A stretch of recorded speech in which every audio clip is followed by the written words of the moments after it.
All right, I'd like to go ahead and start this episode with reading you off some statistics because I think it's important for anybody who is building their business on any sort of entrepreneurship journey to hear this because I want you to know that you're not all alone out there because 80% of founders report anxiety, depression, or some sort of burnout, or all three in today's day and age. 72% of entrepreneurs are directly or indirectly affected by mental health issues. That's pretty much double the general population. 77% of those entrepreneurs, they do not even speak about these issues to anyone, but just because they don't want to, build a stigma around it. And then finally, 1 in 3 founders is currently quietly experiencing what quote unquote researchers are calling shadow burnout, which is basically they're hitting their metrics and look great on the outside, but they're completely hollow and just kind of dead on the inside that they're not talking about. So if you're in that number, this episode is going to be for you. I'm sure this is going to hit because my guest today has spent over 20 years in whether it be monasteries, silence retreats, and in rooms of thousands of founders and entrepreneurs, figuring out and really working with them on things of how to actually fix this issue. This is not a productivity hack. This is not like anything about cold plunging or saunas. This is something very deep. And I would love for you guys to listen to this because this guy has changed my perspective on things. So let's go ahead and get into it. So Constantin Cranz, welcome to Still Building. I hope I said your last name right. Cranz, I believe that's what. Did I say that correct? Yes. I love that, man. Well, you've got a background that most coaches in this space do not. You've studied medicine, you studied philosophy in Vienna, and then you spent some time in monasteries and silence retreats, which I would love to learn about and talk about. But most people who end up coaching entrepreneurs and founders come from the business world. You came from completely opposite direction. Can you take us back to where this all started? Where did you walk away from just a normal, using medicine and some sort of hacks to really going deeper on helping entrepreneurs? I mean, in my case, it was a quite painful journey. It was not something I was consciously choosing at that point because when I was a teenager, I already experienced a deep sense of meaninglessness and depression. Like around 11, 12 years old, it started. And I had no apparent reason because I'm coming from a quite wealthy family in the center of Europe in Austria. So I basically had everything. Sister, a dog, a beautiful huge house, garden, many friends, basically every opportunity you can have. And even the family environment was a good one. There was not like violence or addiction or any of this stuff. There was no evidence or seeming reason for me to not be extremely happy. But I wasn't. I was actually very depressed. I was very unsatisfied. Nothing made any sense. The world around me, the people, the conversations. It sounds a little arrogant, but I always felt when I was talking to people in my age group, and I mean until up 16, 17 years old, like felt I'm talking to kindergarten kids, like it felt like there was no awareness the way I perceived life. There was no deeper questioning of reality and who we are and where we're coming from and what's happening. Like it was very hollow, everything. From that perspective, I was like, okay, I have to find a solution to this because it seems like there's no one to talk about this around me. No one understands. I don't even understand it because it doesn't make any sense. So with around 13, 14, I really started to read deep spiritual books, starting with shamanism and Buddhism, Hinduism, studying philosophy. I started studying philosophy basically when I was 14 years old. Like looking at all the different major world religions and philosophies and trying to find answers. It's like, what is this? Why are we here? What is all this? And I realized that most people, and I really mean 95% around me, I felt that everyone was lying all the time. Like I felt that what they're saying is not real. It's not true. It's not what they really feel. It's not what they really mean. So I started to experience a kind of almost schizophrenia. It's like, is this only I perceiving this? Is this real? Or is everyone just completely nuts? Everyone is lying, pretending, faking. And I mean, I have to admit, unfortunately, this has gotten worse. Like I'm talking about when I was 14, like over 30 years ago. And now is like with all the social media, like when I was growing up, there was no phones. No cell phones, no smartphones, no internet, no social media. And it was already bad. But now that's a fucking joke. Like people are only lying. Their whole thing is a lie, their whole life is a lie. Their whole presentation is a lie. Everything is it's just made up. Even most people who claim to be successful, it's based on debt and it's based on credits and you know what I'm talking about, guys. Like it's a mess. Why do you think that is? Where do you think that comes from? It comes from the same root source that I already discovered as a teenager. It's like pretty much no one knows who they are. They don't know their true being.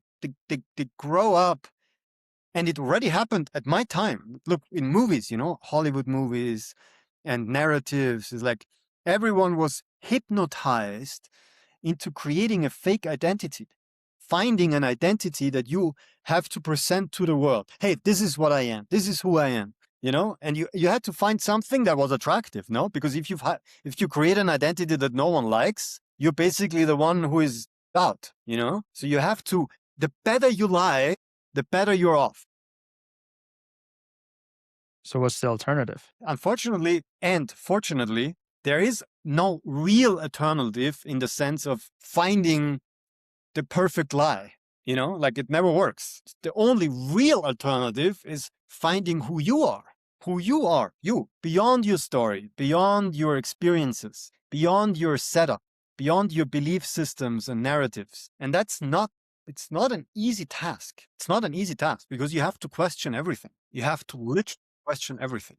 Give me an example, because you're very passionate about this lie that we present, and of course, especially now with all the social media, the glamour, the success porn, as I like to call it, because everybody wants to just go ahead and just show how successful they are and how great they're doing.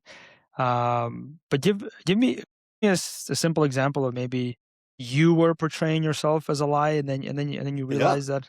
I So mean, can you explain that? I can go back again, you know, like there is this deep, and everyone who listens can relate to this. There is a sense of nervousness, of anxiousness, of in your body. You know, there's something you're uncomfortable about. Everyone knows this. And we all think that this nervousness, that anxiety, this fear, this discomfort has some cause outside of us. It's like, fuck, I don't have enough money.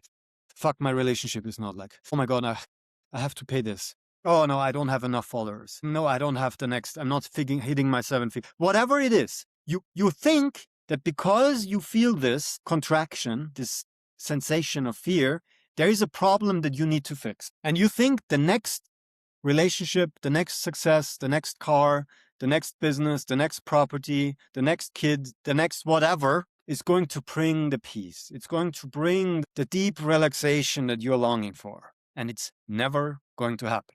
It's like a carrot, you know, you put in front of a donkey and it keeps going and it keeps going, never catching the carrot. Everyone is in this. Every single being, every human being is in this or has been in this, because this is a fundamental flaw of the human condition. Every religion, every philosophy, deep philosophy, not superficial, whatever, but any deep philosophy has addressed this issue in some form, shape, or variation of it. Because anyone, independent of race, culture, gender, philosophy, who has a true interest, a true calling, a true desire for knowing the truth of who we are, will find the same problem.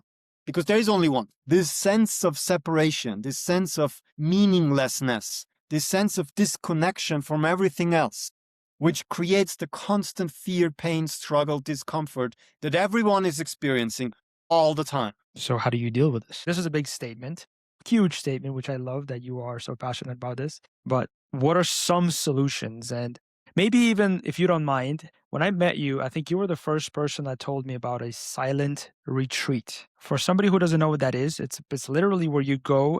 I think you were the one that told me about this, where you go and you spend 3, 6, I think 7 and 10 days in just complete silence. I understand there's no books, there's no phones, there's no any type of distractions outside of some yoga and just food.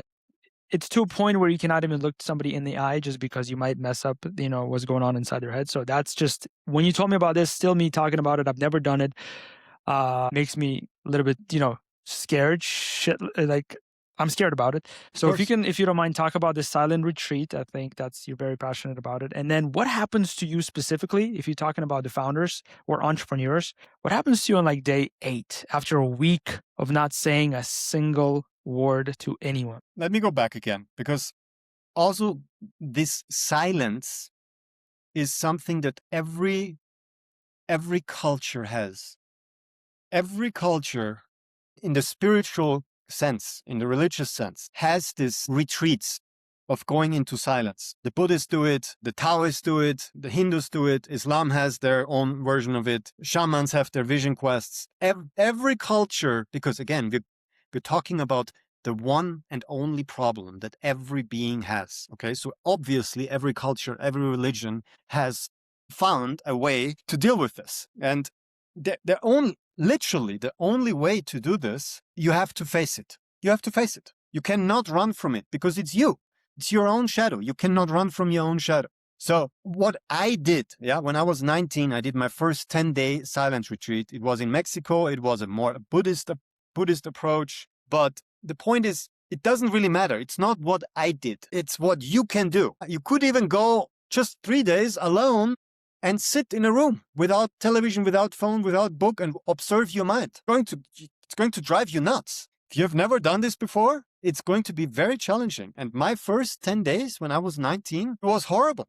It was painful as fuck. It was very, very uncomfortable. Also physically, because it was a Buddhist retreat. So we had 15 hours of meditation every day, sitting on the floor, cross-legged. 4 o'clock in the morning, getting up until 9 in the evening with some breaks in between. So obviously, this was not just mentally very challenging, but also emotionally and also physically. And I don't think that this form of self-inquiry is necessary to do this hardcore 10 days suffering. I like it. It was good for me. It was good for me because I had my first, call it awakenings, or first remembering of who I am beyond the body, beyond my feelings, beyond my story, because that's what happens. And that's exactly what happened in these retreats. First time on day 3 and then 5 and then once 8, it doesn't matter. But I've done dozens of these 10-day retreats, in the last 30 years. So what happens is once you pass or you walk through the discomfort of anxiety, of discomfort, of agitation, of nervousness, of fear, whatever you want to call it,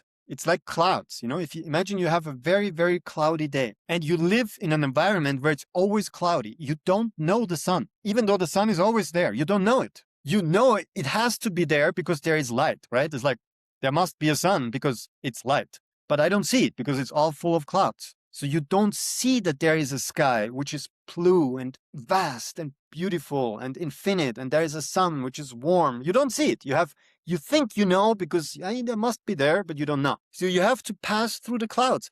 And the moment when you pass through the clouds, it gets really uncomfortable. It's dark. And you don't see anything. You don't see the sky. You don't see the earth anymore. You're lost in clouds. And like, what the fuck is happening? I'm getting crazy here. And that happens when you are really confronted with the crazy thoughts that you are thinking compulsively every day, basically an autopilot that you don't even have awareness of it. You don't have control over it. It's just a thinking craziness in your mind. And guys, all of you know what I'm talking about. Everyone knows this. It's compulsion. It's addiction. It's confusion. It's thought patterns that keep you nuts, that don't allow you to sleep, that don't allow you to rest, because they're just controlling you.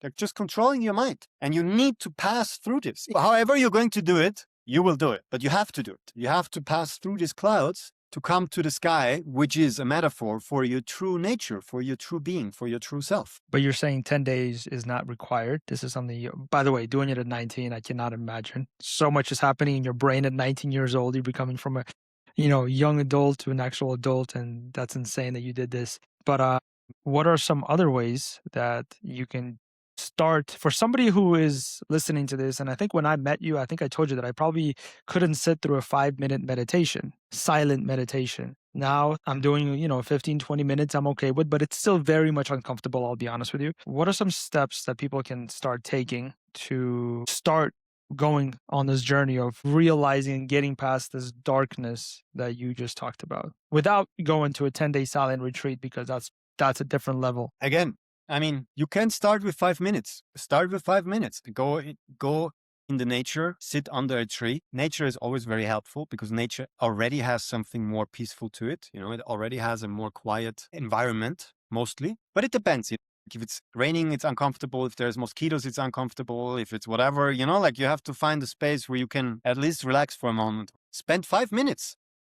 Just observe your mind. Observe what's happening, that there are thoughts, that there are emotions, that there is energy, there is sensations, there's stuff happening, and you are not the stuff that is happening. You are the one watching. That's literally the key here, that you stop identifying what you are aware of. You become aware of who is aware. You become aware of awareness itself. Right now, when you're listening to my voice, who is listening? You could Me? say, oh, Anton is listening. Oh, Eric is listening. Constantine is listening. But who is Anton? Anton is a story. Anton is a bunch of memories and thoughts and beliefs and memory and ideas. Anton is not listening. Who's listening? Exactly. That's the question. Who is listening? But what's the answer? The answer is that point. The answer is not an concept. The answer is not like, oh, it's this, oh, it's that. Who is listening? And then you stop right now. Stop. You are listening. There is listening happening. There is not something listening. You just assume there is you, which is your story, listening. But the story is also happening. Anton is part of the story. You are not Anton. You have a name, Anton. You have a story, like you're Russian, you're living in Colombia, and so on, blah, blah, blah, blah. But this is not who you are. This is part of your story. But you are not your story.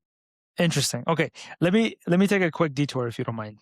And let's talk about entrepreneurs. You obviously, this is what you do, right? You work with entrepreneurs, you help them with understanding, because a lot of what you're saying to me, I can somewhat understand because I've had these conversations with you before, but a lot of people who are hearing this for the first time could be really much confused about all this, right? Especially entrepreneurs who are, some of the most driven, but then again, lazy, right? People.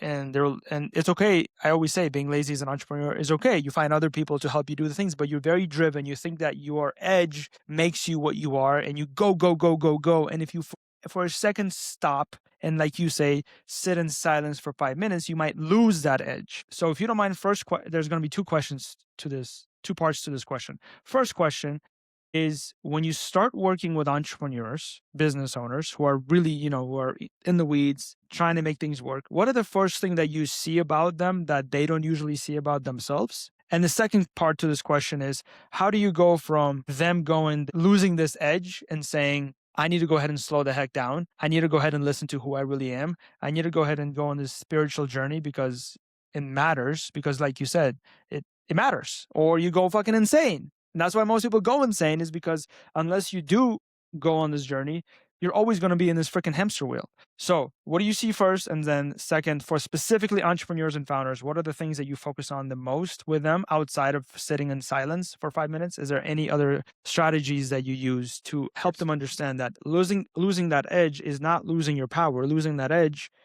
sitting in silence is not losing that edge. So first of all, I'm also a founder and entrepreneur. I think it's very important to know that.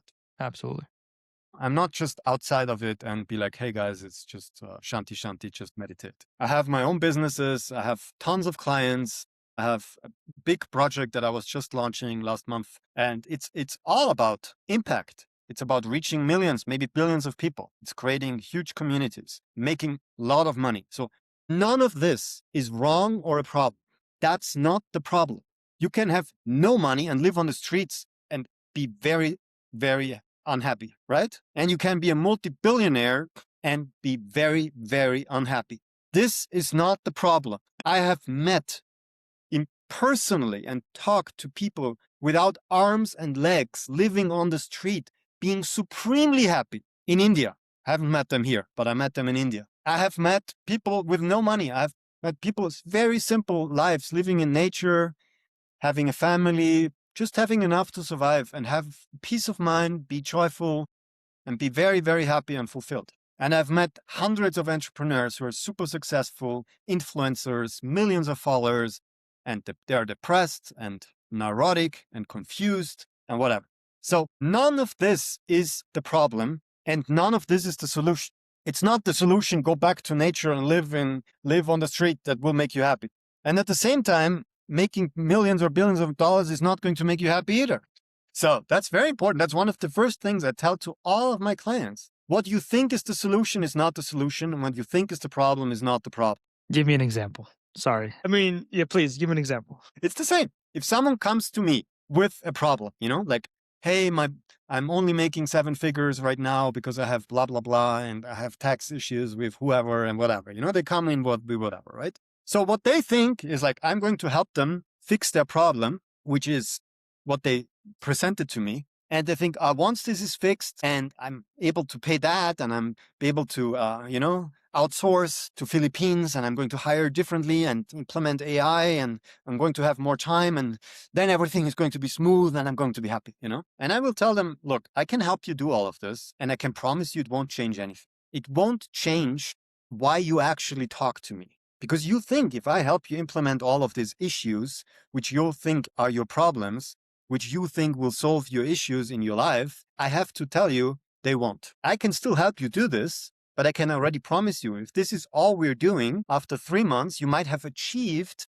the goals that you have set, like this is all my target goals. I have to hit these milestones, my ROI, my CPUs, my whatevers, and then everything is going to be fine. And I have to tell you, man, you're lying to yourself. And I have to help you here because it's not going to happen. Because why are you actually coming to me or to someone like me is because you are afraid, because you are unhappy, you're stressed, you're not happy, you're not enjoying your life. You don't even know how to enjoy your life. And then you think the future is going to change this, but the future is not going to change anything because there's only this moment. This moment right now is all we have. It's always going to be this moment. Even if it's in 3 months, we're going to be back here in this moment, right? Where else are we going to be? It's this moment. You could say, oh, yeah, but in 5 minutes, there's a different moment. Really? Let's check again in 5 minutes if the moment is really that different. This moment is the only moment we have. So, okay. So you've worked with hundreds, if not thousands, of founders, entrepreneurs. You made a really good point that there's so many of them who are, multimillionaires, even billionaires who are suffering. Yes. Suffering. Where does the suffering come from? Again, what I said from the beginning, not knowing who you are. Just the not knowing creates an uncertainty. The uncertainty creates a fear. The fear creates a discomfort. The discomfort creates a craving. It creates a searching for meaning, a search for connection, a search for intimacy, a search for happiness, a search for security that is projected outward into people, places, money, relationships, businesses, followers, impact, whatsoever. And none of these things are going to fix the inner sense of discomfort that you feel. Okay, all right. I really want to get to fixing this. You made a really good point that it's there. You made a really good point that nothing that we think would fix it would fix it. I've known and worked with and actually experienced this myself. I mean, a lot of entrepreneurs listening to this have a lot of anxiety, as we talked about before, but even worse, at 2 a.m. where you cannot freaking fall asleep, you're looking at the ceiling trying to stop thinking. I'm sure you know a lot of people who have this. I have this personally. A lot of people listening to this have this issue where it's just nonstop analysis of what the hell is going on in your business, your relationships. So let's talk about some practicalities of what can we do about it, right? So I would love the listeners to get out of this episode some actionable steps that they can take to help deal with this. So we already talked about sitting in silence for 5 minutes and observing who you are, going into nature. You talked about the present moment. Okay, so the presence, the word gets thrown out a lot. Be present. That's actually one of my core values here. I have my core values: presence, be here now, focus on what you're doing. And it's so freaking hard as an entrepreneur. Be here now, focus on what you're doing. You're always thinking about your next meeting, your next call, your next email that you have to write. What is presence, and how can you be more present? First of all, presence is really the only thing that is actually happening. Everything else is made up. Our past and our future, they only exist in our thoughts, in our mind. They don't really exist out there. Are we agreeing on that? Like whatever you experienced in your past, if you would forget about it, it would literally be gone. Questions: how? How do you forget about it? Sorry, maybe you're going to get to it. Right now, I'm just trying to get the theory, like, of course, you could say, but practically, how can I forget about it? Like my childhood was the worst ever. Like, how could I ever forget about this? Right? Of course, as long as there is a huge charge, I call it charge, a huge investment into what happened or into what's going to happen, then your energy, which is your life force, because that's all what we have. Again, I'm trying to make it in this very short time that we have as simple as possible. All you have is presence and your life force. That's all you have. There's nothing else in your life that you have. You don't own anything. You don't even own your body. It's borrowed, you know? You got a body and the body is going to fall apart at one point. So you don't own that. You are inhabiting it. You're experiencing it. None of what you have, your house, your family, is going to last. All is going to die, fall apart. Sorry to tell you guys, but that's a fact. Okay? So all of this is just borrowed. It's an experience and it's neither good or bad. It's you go into a cinema, you have an experience for 1.5 hours after the movie's over. Okay? Doesn't matter if it's 1.5 hours, 10 years, or 100 years. It's going to be over like this. So I'll be clear Hopefully about not like this. Hopefully, okay, sure, got it. Clear. what I'm saying with this is, look back. Now I'm 48, okay? 48 years are gone. They're gone. And in my memory, it's just a memory. It doesn't matter. You could say, but it was such a long time. Yes, but it's just in your memory. It's very important that you understand this, because I'm not trying to scare you. I'm not trying to be fatalistic or pessimistic. I'm trying to be real with you. All we have is this present moment and our life force. And it comes down to, what are you going to do with this present moment and with your life force? That's the only question. And that's the only real question you will ever have to answer right now. Right now, you're spending your life force by listening to this. So you made a choice, right? You made a choice to spend your precious time listening to this. And this is all you have right now, this moment and listening to this. And after this, you have something else. And after this, you have something else. But it's always going to be the present moment and your life force. So we're clear on this, right? That's a fact. That's not a philosophy. That's not a whatever. This is just a fact. I'm just talking about facts that every child can confirm in their own experience. We only have this present moment. We only have our life force. And we only have a choice how we're going to use this. And this is the key, the choice. How are you going to use this life force? And for that, you have to understand that you are in charge. You're in control of your life force.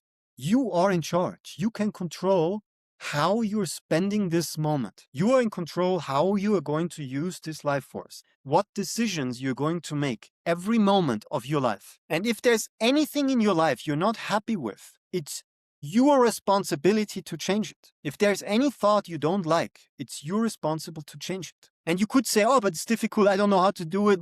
Yes, I get it. But that doesn't change the fact that that's the only thing you have, the only thing you can do, and the only thing you have to do. There's nothing else for no one. Present moment, life force, your choice, what you're doing with it. There's thoughts, emotions, and your body, and how you interact with others, your communication. That's all we have. You are in control, you're in charge, you're responsible. So now ask yourself, am I using this present moment, my life force, the way I think, the way I feel, the way I communicate to the best of my abilities or not? Probably not. That doesn't mean you're not doing your best, because everyone is always doing their best based on their perspective, on their wherever they are in their life, right? But I hope that this conversation will lead you, and I talk to whoever is listening, to make an honest investment into yourself. Like, how do I want to spend the rest of my life? How do I want to use my life force? How do I want to use this precious moment to create the most beautiful version, the most beautiful experience of this life possible? And how am I lying to myself, pretending that the next money, the next girlfriend, the next success is going to fix my life? Because it won't. The only thing that's going to fix your life is if you change the way you think, the way you feel, the way you communicate, and the way you act. That's the only thing that's going to change anything. And if a silent retreat helps you, do it. If a therapist helps you, do it. If a coach helps you, do it. If whatever, I don't care what you do, but do it. Stop pretending you're a victim of your life, because you're not. You are in charge. You're a creator and you're responsible. So do whatever you can to take control of your life and make the best of it. And the more honest you are, the better. The easier it will be. The faster it will go. That's no excuses. That's the hard part, is about being honest. So for somebody who's listening right now, I love how passionate you are about changing. I love the whole responsibility.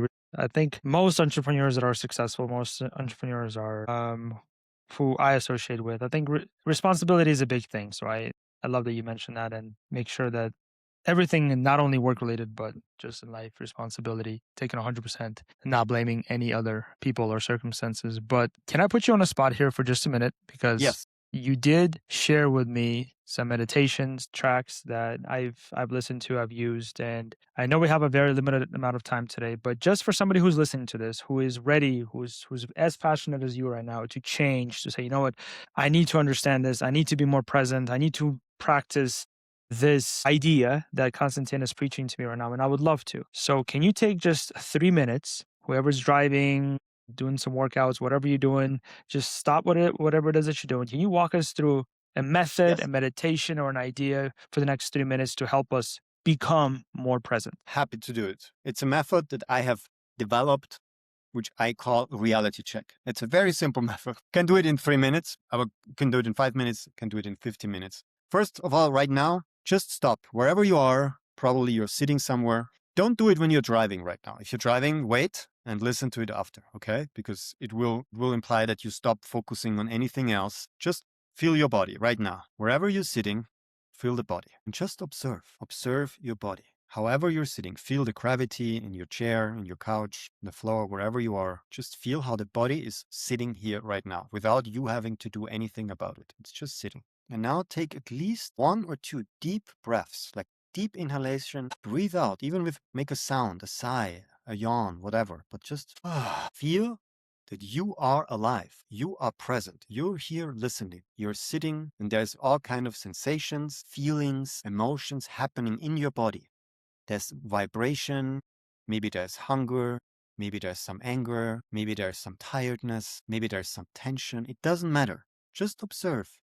There's all kind of stuff happening in your body, in your energy field. While you are aware of it, you might also notice that there are tons of thoughts. Some are more in the background, some are more in the front. Maybe there are different voices. Maybe it's loud, lies, whatever it is. Just notice that there's different thoughts, ideas, memories, hopes, and fears, which are just passing through your awareness, through your mind. But you are the one observing. You are the one noticing all of it. Your body, your breath, sensations, feelings, emotions, and thoughts. All these things are happening in your own awareness. And now I really invite you to just step back a moment. Just step back in your own consciousness. Fall back and just relax. Let everything go. And by letting go, I mean just let it be. Just let everything be exactly as it is without you having to change it or judge it or to get rid of it. Just leave it as it is. Leave your body. Let your breath be your breath. Let every sensation, every emotion, every feeling be exactly what it is. Let your thoughts be what they are. Don't interfere. Just let them be. Become aware of reality as it is, without your opinion, without your judgment, without your idea about good and bad and right and wrong. You're just being present with what is. Now become aware that there is awareness, that there is presence, that there is this infinite present unique moment that is beautiful and peaceful as it is. And it's just waiting for your recognition. It's just waiting for you to come back home, so to speak, into this present moment. Come back and notice how life is what it is. It is unfolding every moment. It's your own life force manifesting as your body, as your thoughts and feelings and emotions. And it's your own life force that is happening as your thoughts. And the moment you step back and let it be, everything relaxes, everything calms down, everything becomes beautiful. And this is who you truly are. You're not your story. You're not your body. You're not your emotions. You're not your thoughts. You are this presence, this pure awareness that is conscious and present of everything that is happening. And just you, by coming back home into this moment, you remember who you are, you remember yourself, and you become whole and complete and perfect as you have always been. And just stay there. Stay there for a moment and allow it to be. There's nothing to understand. There's nothing to do. Just be. And now, slowly, feel your body again. Move your hands, your toes. Slowly open your eyes, but stay present in this relaxed awareness. Peaceful, joyful, natural, just presence. This, whoever didn't do this, I highly encourage you to go back and do this. And if you're driving, pull over and do this because it is amazing how much more clear and present now that I am. Maybe we should have started with this meditation so people understood what presence was before. you made such a big statement about it. But this was awesome. Thank you.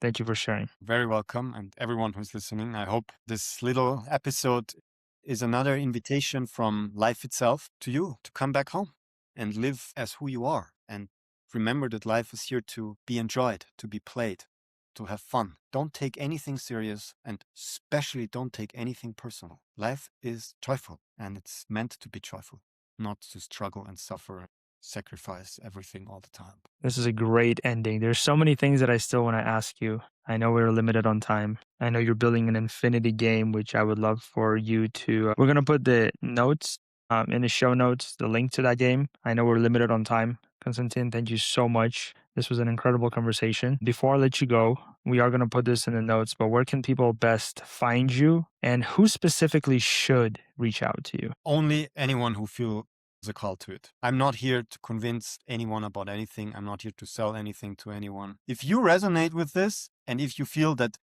this person here is able to help you, happy to help you. If it's not this person, find anyone, because it's not only me. There's a bunch of awake beings that can help you with this. And the most important thing is, remember, once you make the decision that you want to remember who you are and you will do anything it takes, life will help you in every possible way. Remember, you will find whatever you need when you're ready. And I hope you're ready now.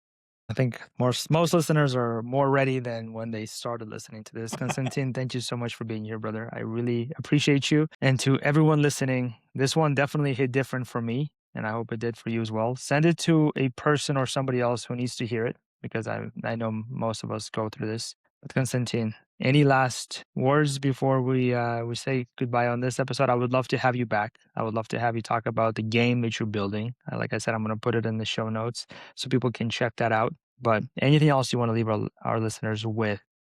Yeah, maybe really just remember the power of your decision, because I think it's so important that you're not a victim, that if you need help, say it loud. I need help. I want to remember who I am, and I will do anything it takes. Your words are so powerful. Trust them. Trust that you can achieve anything and you don't have to be afraid, because life is here to support you. It's not your enemy. It's not something that you need to defeat. It's something you need to surrender to and trust, and it will help you. I love it. Thank you so much, Konstantin. Have a blessed day. Same We'll to see you, you Anton. guys on Thank the you for next the one. invitation. It was a pleasure. It was incredible. See you, my guy.